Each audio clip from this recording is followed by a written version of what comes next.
Hi friends, welcome to MS சமையல். MS சமையலில் இன்றைக்கி நம்ம பார்க்க போகிறது சுரக்காயை வச்சு ஒரு கிரேவி தாங்க. இது வரைக்கும் நீங்கள் சாப்பிடாத அளவுக்கு ஒரு டேஸ்டியான சுரக்காய் கிரேவிங்க.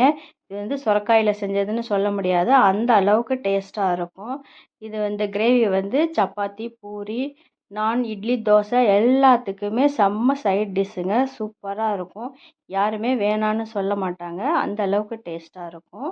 இந்த வித்தியாசமான சுரக்காய் ரெசிபியை பார்க்குறதுக்கு முன்னே இப்போ தான் நம்ம சேனலை ஃபர்ஸ்ட் டைம் பார்க்குறதுன்னா சப்ஸ்கிரைப் பண்ணிவிடுங்க ஃப்ரெண்ட்ஸ். இந்த வீடியோ ரொம்ப பிடிச்சிருந்தா வீடியோக்கு ஒரு லைக் கொடுங்க. வாங்க இப்போ இந்த சுரக்காய் கிரேவியை எப்படி செய்கிறதுன்னு பார்ப்போம். இப்போ ஒரு பவுல் எடுத்துக்குங்க. அதில் சுரக்காயை நல்லா கட் பண்ணி இந்த மாதிரி சேர்த்துக்குங்க. இதில் கொஞ்சம் இஞ்சி பூண்டு பேஸ்ட்டு சேர்த்துக்குங்க. கொஞ்சம் மிளகாய்த்தூள், 2 ஸ்பூன் கடலை மாவு,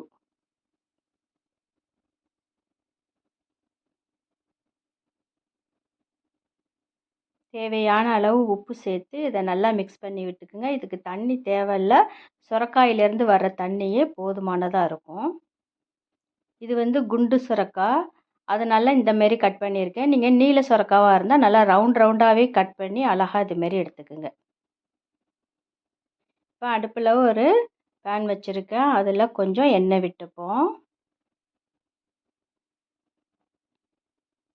இப்போ எண்ணெய் காஞ்சதும் இந்த சுரக்காயெல்லாம் ஒன்றா அதில் சேர்த்துருவோம்.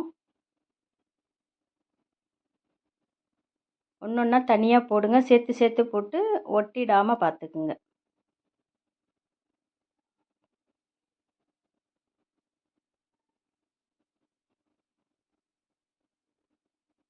இது அப்படியே வெந்ததும் நல்லா பரட்டி விட்டுருங்க. ஒரு 2 நிமிஷம் இந்த சுரக்காய் அதில் வெந்தால் போதும், ரொம்ப வேகணும்னு அவசியம் இல்லை. போதும். இப்போ இதை வந்து அப்படியே ஒரு பிளேட்டில் எடுத்து வச்சுருவோம். இப்போ ஒரு எண்ணெய் சட்டியில் கொஞ்சம் எண்ணெய் விட்டுக்கோங்க. எண்ணெய் காஞ்சதும் பிரியாணி இலை, பட்டை, கிராம்பு, அன்னாசிப்பூ இது எல்லாத்தையும் சேர்த்துருங்க. இப்போ பொடியாக கட் பண்ண வெங்காயத்தை இதில் சேர்த்துருவோம். நான் 2 வெங்காயம் எடுத்திருக்கேன், நல்லா பொடியாக கட் பண்ணிக்கிங்க.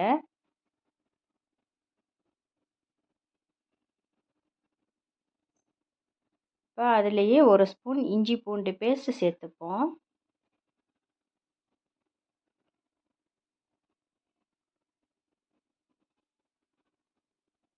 இந்த வெங்காயம் 2 நிமிஷம் நல்லா வதங்கினதும் 2 பெரிய தக்காளியை நல்லா நைஸாக கட் பண்ணி இதில் சேர்த்துக்குங்க.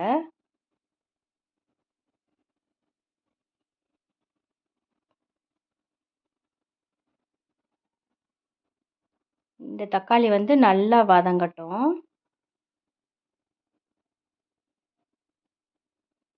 இப்போ இது நல்லா வதங்கிடுச்சு. இப்போ இதில் காரம் சேர்த்துப்போம். நான் வந்து 1½ ஸ்பூன் சேர்க்குறேன். நீங்கள் எந்த அளவு காரம் சேர்த்துப்பீங்களோ அதுக்கு தகுந்தாப்பில் மிளகாய்த்தூள் சேர்த்துக்குங்க. இப்போ 1/2 ஸ்பூன் மஞ்சள் தூள். இப்போ இது எல்லாத்தையும் ஒரு 2 நிமிஷம் நல்லா வதக்கி விட்டுருங்க இந்த மிளகாத்தூளை.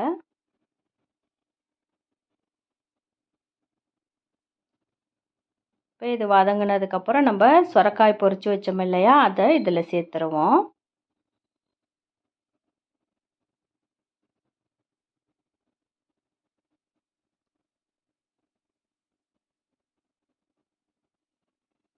இப்போ இந்த கிரேவிக்கு தேவையான அளவு தண்ணி சேர்த்துப்போம். தண்ணி சேர்த்துட்டு இப்போ இதுக்கு உப்பு சேர்த்துருவோம். நம்ம சுரக்காயில் ஏற்கனவே உப்பு சேர்த்துருக்கோம். இப்போ இந்த கிரேவிக்கு மட்டும் கொஞ்சமாக உப்பு சேர்த்துக்குங்க.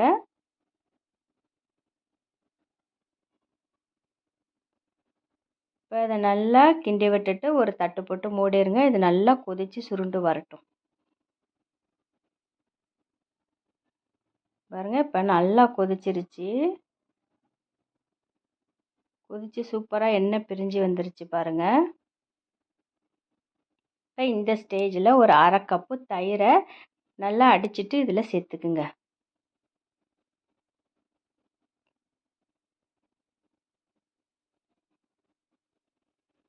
தயிர் சேர்த்ததுக்கப்புறம் ஒரு 2 நிமிஷம் இருந்தால் போதும். ரொம்ப கொதிக்க விட்டுறாதீங்க.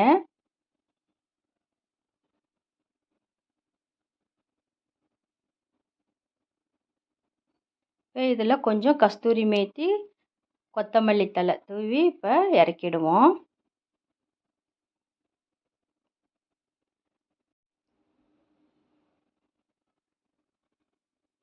அவ்வளோதான். இனிமேல் நம்ம ரொம்ப கொதிக்க விடக்கூடாது. ஒரு 2 நிமிஷம் இப்படியே கிளறி கொடுத்துட்டு இறக்கிடுவோம். அவ்வளோதாங்க. செம்ம டேஸ்ட்டாக இருந்ததுங்க. சுரக்காய் வந்து சாப்பிட மாட்டேன்னு சொல்கிற பசங்க கூட சுரக்காயை வந்து எடுத்து சாப்பிடுவாங்க. ஏன்னா இது சுரக்காய் மாதிரியே இருக்காது, அந்த அளவுக்கு டேஸ்ட்டாக இருக்கும். இப்போ பிளேட்டில் எடுத்து வச்சுக்கிட்டு நான் கொஞ்சம் சீஸ் துருவி போட்டுக்கிறேன். நீங்கள் சீஸ் இல்லைன்னா சும்மாவே எடுத்துக்கலாம். சீஸ் வந்து அவசியம் கிடையாது. இருந்தால் சேர்த்துக்குங்க, இல்லைன்னா ஸ்கிப் பண்ணிவிடுங்க. மேலே வந்து லைட்டாக இந்த மாதிரி துருவி விட்டுருக்கேன். அவ்வளோதாங்க. செம்ம டேஸ்டியான இந்த சுரக்காய் கிரேவியை நீங்கள் கண்டிப்பாக ட்ரை பண்ணி பாருங்கள் ஃப்ரெண்ட்ஸ். ட்ரை பண்ணி பார்த்துட்டு எப்படி வந்ததுன்னு கமெண்ட்டில் சொல்லுங்கள். தேங்க்யூ.